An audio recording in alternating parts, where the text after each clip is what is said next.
it is undeniable that COVID-19 and the movement control order affected the fund management industry.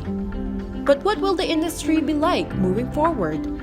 In this episode, we hear what the industry leaders have to say.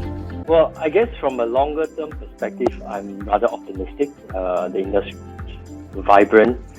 I think the fundamental remains strong. Regulators are supportive.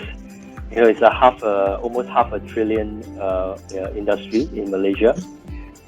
That I think over a longer term, I'm still quite positive. From our perspective, there's a serious permanent damage to the economy, and recovery will definitely be slow. So what our in-house view is, when we see a J curve that there's a permanent damage, and we do not expect a sharp V-shaped recovery. It's going to be slow and steady recovery looking forward to next year.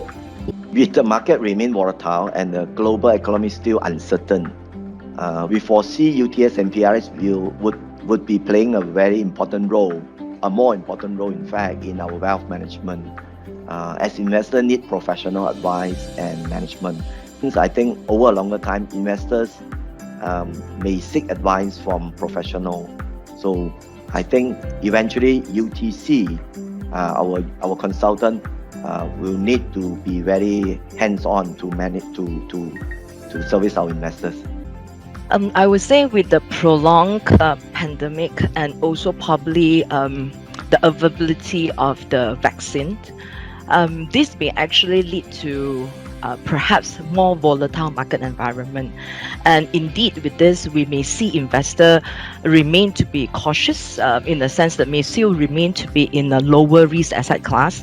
And also, perhaps I would say that looking for return that's slightly higher than FD.